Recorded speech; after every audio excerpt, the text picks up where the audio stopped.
Now, the first session, the speaker of our first session is Elif Olgun from Hacettepe University.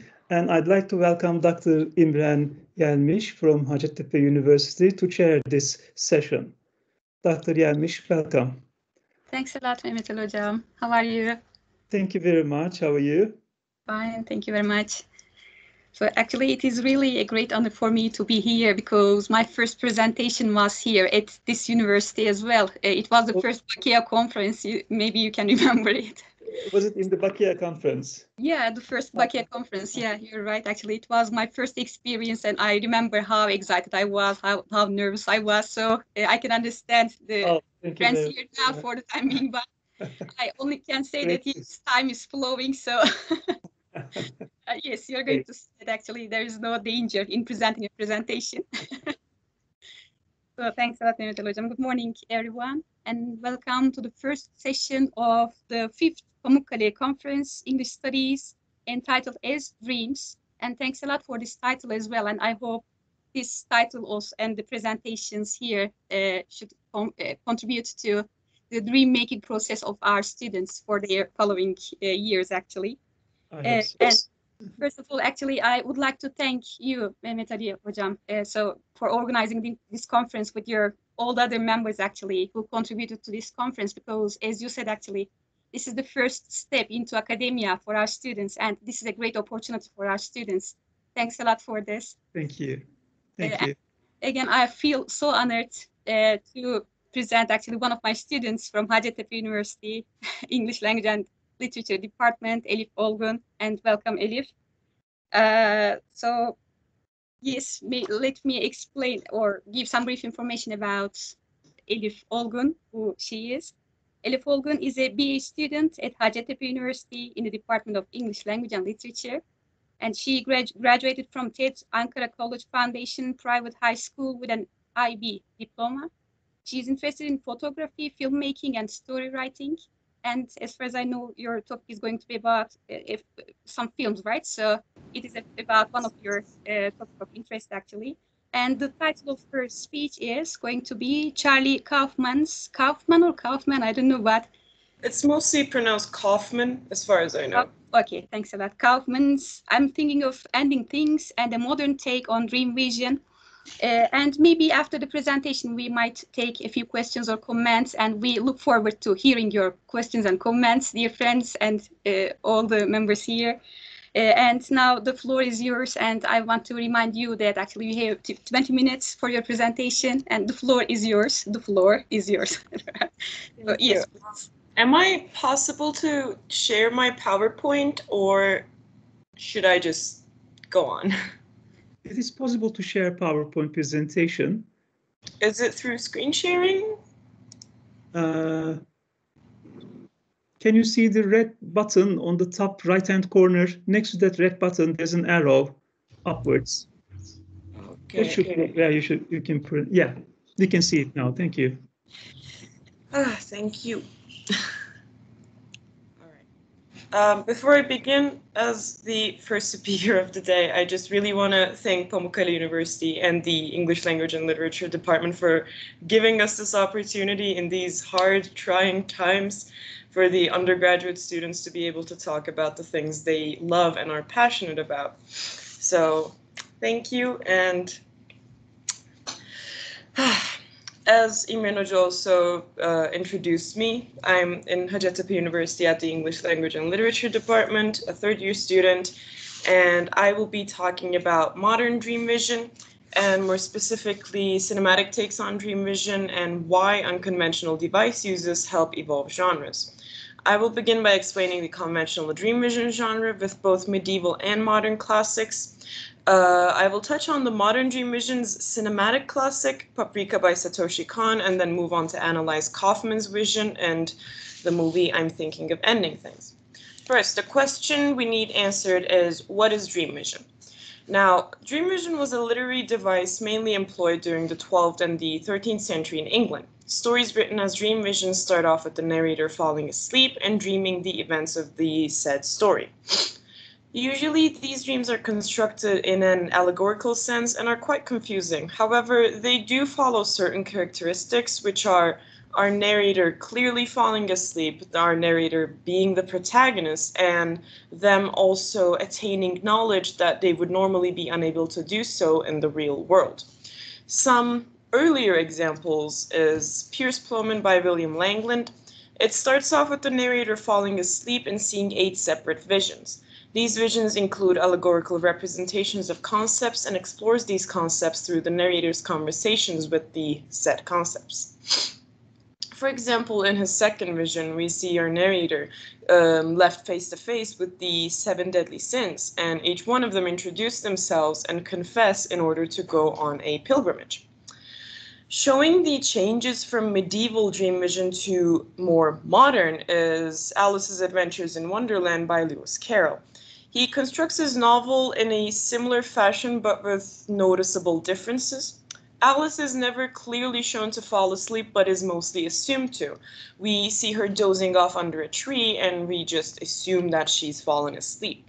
Her Wonderland offers an abstract dream and does not offer her knowledge, but she does gain a level of self-awareness and grows as a person during her time in the Wonderland. However, Carroll makes sure that the Wonderland is also seen as nonsense. Thus, compared to Langland's vision in the medieval times, modern takes don't necessarily offer up meaningful messages, and it also changes up the structure. Even though Carroll shows the surreal nature of dreams through his design of the Wonderland, cinema is able to do this much simpler by painting a clear picture for the audience to see. What allows modern dream vision to be so immersive is the visual cinematic medium. Witnessing the descriptions one might give on dreams is fine, but seeing the abstract setting itself helps one ground themselves into this dream idea. Especially an animated medium allows the creator to underline the surreal nature of dreams and helps the audience to grasp the context. Many late 90s and early 2000s Japanese animated movies and series focus on the idea of escapism and the contrast of fiction and reality.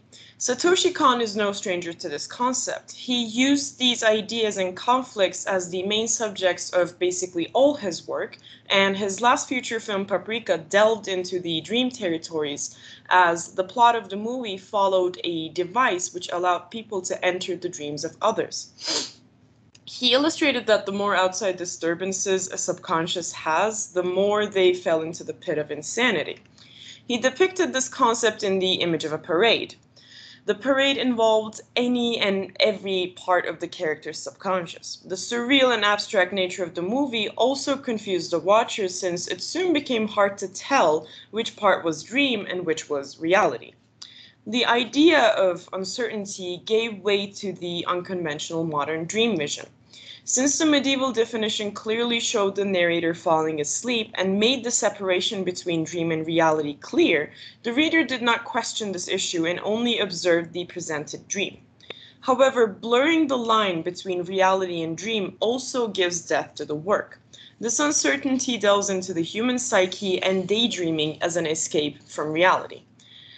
Now, what sets Kaufman aside in all these?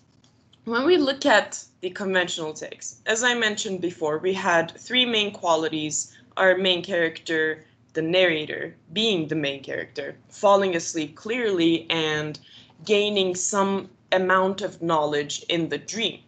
But Kaufman creates a difference by disregarding all of these characteristics.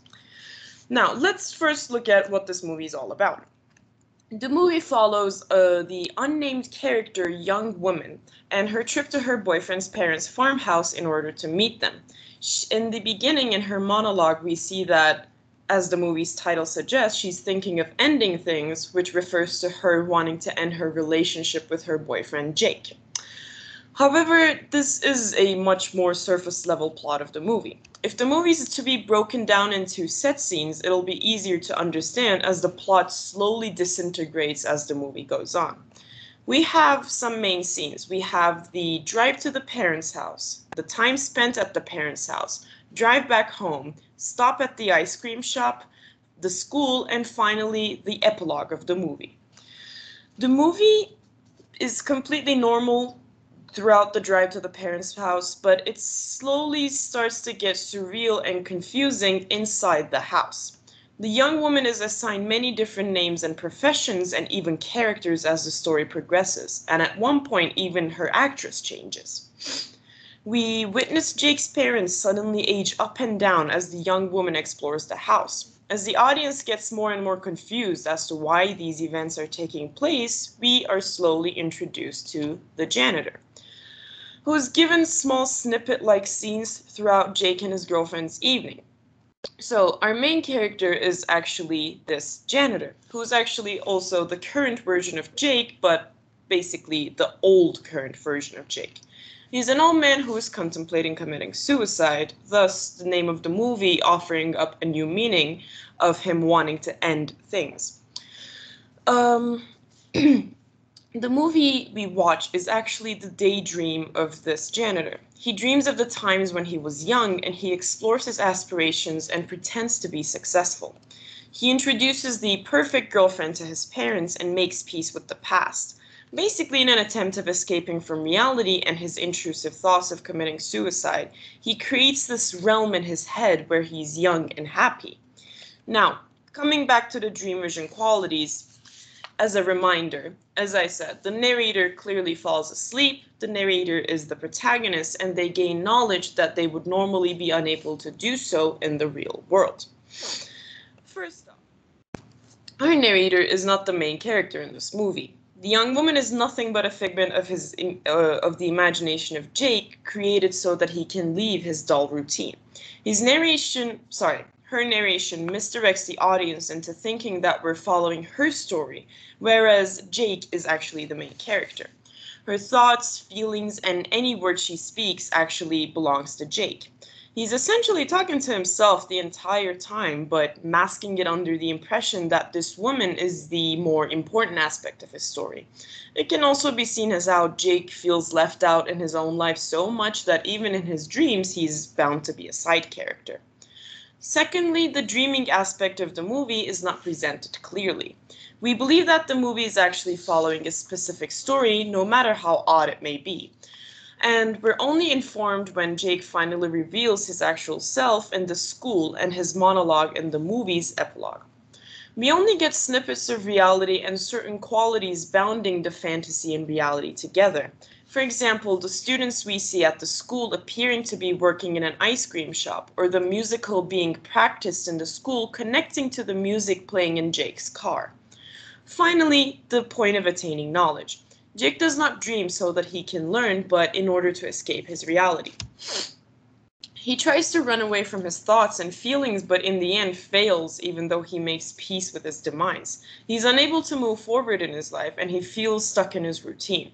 He shows his dream of a better life where he follows his aspirations and becomes successful after graduating from whatever college with whatever degree and a beautiful, ideal girlfriend and constant praise from his family. This fantasy is oddly enough what keeps him grounded in the reality he is forced to live in. In the beginning, Jake mentions to his girlfriend that the pigs in his farm died from a maggot infestation. And in his reality, the maggots eating him up alive is the constant overthinking of what actually could have been. However, hyper self-awareness killed the fantasy. The more he makes peace with his current self, the more his fantasy comes to an end. In the end, his fantasy melding with his reality is when his current old self converses with the young woman and makes up his mind. The scariest thing is to be alive, and thinking is what ends things. Kaufman relays the sad life of a man filled with regrets and how escapism can corrupt the mind. So, both with Kaufman and other modern cinematic takes, escaping is what brings forth the dream. Characters do not need to sleep to dream and learn. The human mind can keep on dreaming as it functions. Centering around the conflict of reality versus fantasy, dream vision has become a much more abstract genre. Instead of exploring more simple issues as the medieval authors did, modernity brings forth the reality of human mind and the inability of individuals living in the lives presented to them. The surreal nature of daydreams is relayed much more accurately through cinema. With the Japanese animations painting the picture of the human psyche, the Western cinema producing its dream content mainly through science fiction. Kaufman finds the middle ground and retains its abstract nature while presenting the uncertainty of where man is, which is presented in the Western movies. I apologize a lot for starting off the conference on such a somber note, but thank you. Thanks a lot, Elif. I'm trying to figure out how to close this. Okay. Okay. Thank you for this interesting and really thought-provoking presentation. And now I think the floor is open to questions and comments. Do we have any questions or comments?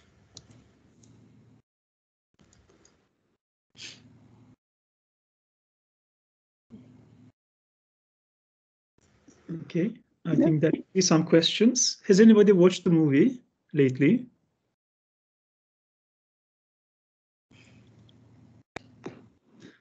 I have watched the movie very recently, and I fell into a sort of depressing mood after the movie, because I have never realized that I also have the same thought of ending everything in my life. This is not ending the life, of course, but ending what I am doing at the moment, and leaving everything behind.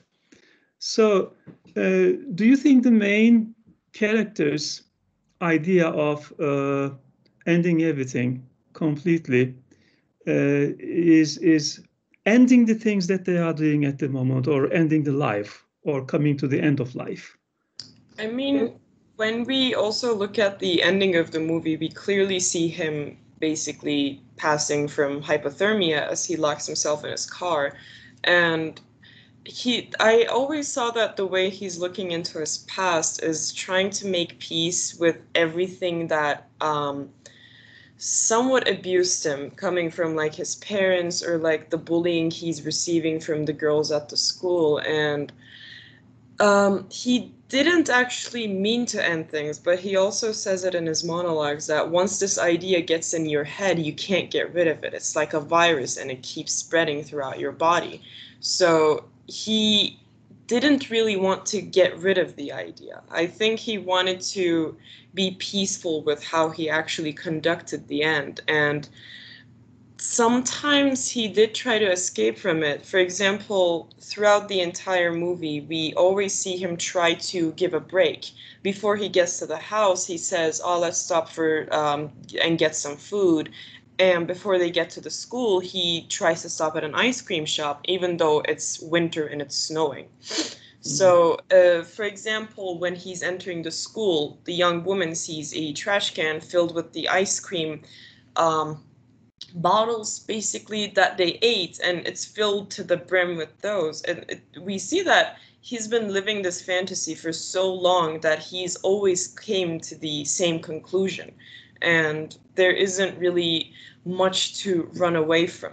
He does question being old and ageism a lot as well, over his parents, but he is also really saddened by the fact that he's now gotten old and he doesn't really have a way of turning back and fixing things. Mm-hmm. Yeah. Can I ask a question, Elif? Thank you. So, unfortunately, I have not watched the film, but as far as I can see, there are so many pessimistic representations, reflections throughout the movie. For example, his escapism, he's always dreaming about something. But as a whole, I want to ask about the whole movie, actually. So what do you think about the movie itself as a whole? Is it really optimistic or pessimistic in general? Because as far as we can see, he has some messages to you might try to change something, you might give a kind of end to everything. But what do you think about it? Is it optimistic or pessimistic in general? I mean, it is quite pessimistic when we look at the old man's perspective, but the way he makes peace with the things that have stuck with him for a really long time, it actually feels quite optimistic as well. For example, the young woman who he imagines, this crimson-haired lady, at the end, he converses with her, and we kind of see that a long time ago, when he was still like in his 20s or so, he actually saw this woman and asked for her number and looked at her. And the woman talks about how this was really awkward and he was probably a creep for staring at her for so long. And he's probably in his like 60s or 70s right now, and he's carried that tiny memory with him for such a long time because he felt guilty and he didn't know how to make peace with it. But finally seeing these that scene in his head kind of melded with reality as well, he finally makes peace with like even the tiniest thing that was bugging his head for so long. I mean, I don't think that there is an outcome of the movie where he doesn't end things, but I think it's the best way to show that making peace with the things that are bugging you is a way of moving forward, even if it has a bad ending. Because in his childhood bedroom inside the house, we see some DVDs lined up with certain texts. Some of them says like past mistakes, some of them says, you know, abandoned aspirations, and he keeps it all in his head and he's unable to go over them. So I think somewhat being able to get over that is the optimistic aspect of the movie. Okay, thanks a lot, Elif. Is there another question or comment from our audience members? I think there's one question. Ah, yes, Mesut Er. Yes, please. Raising I have hands. a question if it's possible. Sorry. Yes, Okay. Is my voice clear? Yes. Thank you so much. First of all, I wanted to thank all our lecturers for giving us something to dream, although we are in a very bad time. And thank you, Elif. It was a beautiful presentation, in my opinion. And my question would be, I'm not sure if you are aware or familiar with the wish fulfillment concept of Sigmund Freud. So he states that wish fulfillment is the satisfaction of an unfulfilled desire in dreams. So perhaps in that movie, his visions could be the reflection of his unfulfilled satisfactions, and it could be form a kind of, or they could be depict a kind of desire of his. But I haven't watched the movie, but certainly I will. And I just wanted to hear your opinion about that theory of Sigmund Freud, according to that movie. Thank you for the comments. I really appreciate it. As far as I know with the wish fulfillment, it's always connected to something like a specific idea. And with this movie, with Jake's ideas, it's not much of a wish fulfillment, but it's kind of like moving forward. Because he doesn't really have much that he can fulfill anymore. The most that he can do is to essentially end things, since that's his wish and that's the thing that's stuck in his head. But I suppose that we can see some of the unfinished parts of his life from a wish fulfillment perspective, because I mean, yes, he does imagine what could have been and how things could have been different, but we don't know if having those aspirations fulfilled would fulfill his wishes. I mean, it's really hard to analyze someone's life, basically. I mean, for example, looking at it from my perspective, if I didn't get into Hacettepe, if I got into a different university, everything would be different. Would I be happier? Would I be dissatisfied? It's really hard to tell. And with someone, a character whose life is like presented in a much more vague setting, I think it's kind of hard to say if it really fits to the wish fulfillment or not. Thank you. And I can see Başak Almaz. Yes, please. Hi, hello. Am I audible? Yes, I can hear you, yes. And you can see me right now, I guess. Okay, hello everyone. Elif, I congratulate you a lot because I haven't seen the movie yet, but it was a greatly well organized presentation and made me want to watch the film tonight. But unfortunately, I can't do it because I will be here participating the conference again. I just want to drop in and say a few words about PACES and how it affected my life actually. And I'm glad to see my Imran Hocam. Because I'm glad to see you too. Thanks a lot. One of my favorites at the university. So I'm a graduate of Hacettepe University and a former participant of PACES.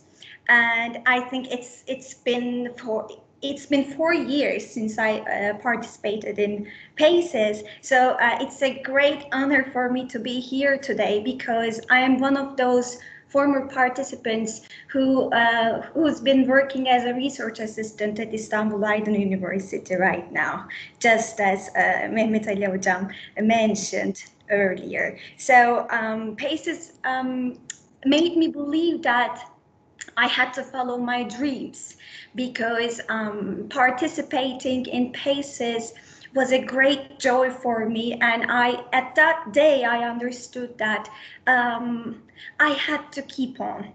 So I just wanted to share my experience with my friends here because I remember how timid I was meeting Mehmet Ali Hocam as he was the head of the department, for example. And now together with him, I'm a part of a team of academics who will be working on a 2-volume book project this summer. So, and what's more, one of my students will be presenting this evening.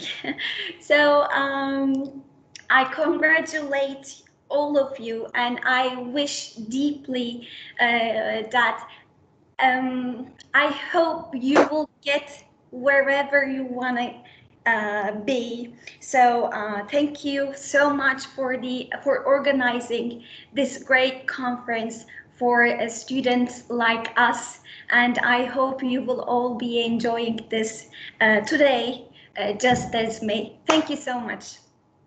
Great to see you. Mehmet Ali Hocam, as far as I can see, actually, Pamukkale University, particularly your department, is precious for all of us here. It is so important for all of us because it initiated many things for our lives, actually. So thanks a lot for. Thank you very much for your very nice words. We are really proud to hear these. Thanks a lot, Başak, and thank you, Imran Hocam. And I think we have, maybe this is the last question or comment, I don't know what, because of time limit, unfortunately. Başak Mutlu. Yes, Başak Mutlu, please. Elif, thank you for your beautiful presentation. I was going to ask you about, do you think that dream vision is a device for the main character in I'm thinking of ending things, for him to reach the answer of if he's going to end things, or it's the result of his depressing life? Do you think it's a device or a result? I feel like it's a result. Sorry, it's a device. My head is kind of spinning. When we look at it from like the qualities of dream vision, we always have someone trying to attain something, and we have them doing this in like an unconscious state, and daydreaming can be seen as that unconscious state in this sense. He is somewhat trying to avoid what the ending is going to bring, but he's also constantly mentioning that the idea entering his head is like a virus and you can't get rid of it. There are certain instances when, again, the reality molds with his dream, when the young woman has her phone ring, and when she opens it, we hear the voice of the janitor always repeating the same lines, saying that getting this idea in your head is a virus, you can't get rid of it. And he's always repeating this. He does know what the outcome is going to bring, but he has like a teeny bit of hope that maybe he'll find a reason to hang on. But then in the end, he realizes that making peace with the negative aspects of his life is actually what's going to make his ending acceptable, I suppose. Okay, thanks a lot. Thanks so much. I think we have to conclude the session because of time, unfortunately. So thanks a lot once more, Mehmet Ali Hocam and Elif, for your presentation, and of course, Pamukkale University Department of English Language and Literature, and all the members here, or audience members here. Thanks a lot, and have a nice day. Okay, see you. So I'm now stopping the recording.